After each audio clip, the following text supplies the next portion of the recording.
दान है मेरे भाई बहनों संतति दान। शास्त्र कहते हैं कि अपनी एक संतान को साधु या साध्वी जरूर जरूर बनाओ।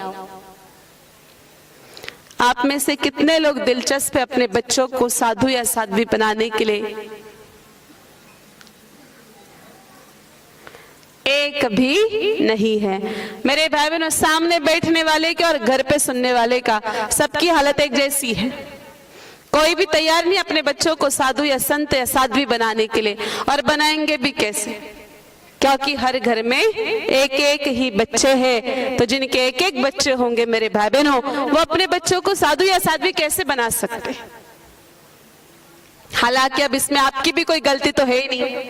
आपको जैसा दिशा निर्देशन मिला दिल्ली से, आपने उसी प्रकार से उसका पालन किया।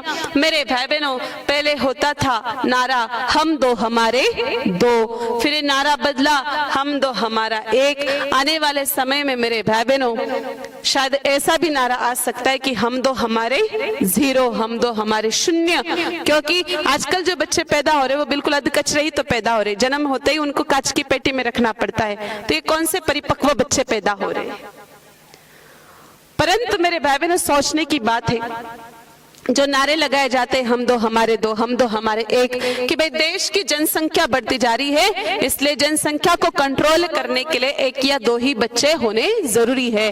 परंतु मेरे भाई बहनों, मुझे एक बात कभी कभी समझ में नहीं आती है। जो लोग कहते हैं कि देश की जनसंख्या बढ़ती जा रही है, तो देश की जनसंख्या क्या केवल मात्र हिंदुओं के कारण बढ़ती जा रही है? यह प्रतिबंध केवल मात्र हिंदुओं के ऊपर क्यों है? देश की जनसंख्या में तो योगदान बढ़ाने के पीछे और भी विधर्मी हो सकते हैं।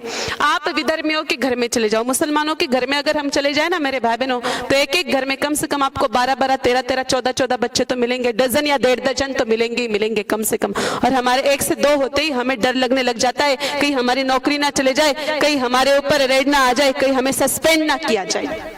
तो ये गलत बात है, और ऐसा ही चलता रहा तो मेरे भाई बहनों एक दिन ये हिंदुस्तान पाकिस्तान में तब्दील होने में टाइम नहीं लगेगा। जो अल्पसंख्याक है वो बहुसंख्याक बन जाएंगे, और जो बहुसंख्याक है वो एक दिन अल्पसंख्याक बन जाएंगे। हिंदुस्तान में रह करके मेरे भाई बहनों हिंदुओं को लड़ाई लड़नी पड़ेगी अपने अधिकारों की।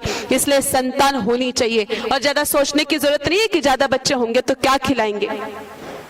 मेरे भाई बहनों, परमात्मा ने हमें हाथ दे रखे, पैर दे रखे हैं, ये 2.5 किलो का माथा दे रखा है मेहनत करने के लिए, कष्ट करने के लिए, पैसे कमाने के लिए। जिनके हाथ नहीं, जिनके पैर नहीं, वो भी तो कमा कमा के अपने बच्चों को कहीं कहीं से जुगाड़ कर करके खिला रहे हैं। सांप, अजगर, चिड़िया, पंछी, इनके कौन से हाथ पैर होते हैं? फिर भी वो अपने बच्चों का पेट तो भरते ही भरते हैं। कहा भी है मेरे भाई बहनों, अजगर करे न चाकरी, पंछी करे न काम, दास मलूका कह गए सबके दाता राम।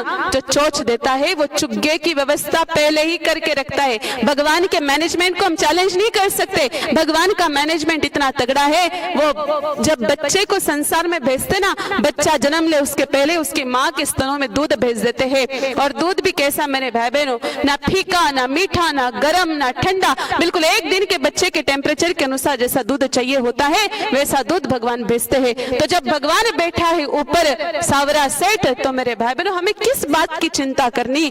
संतान होनी चाहिए।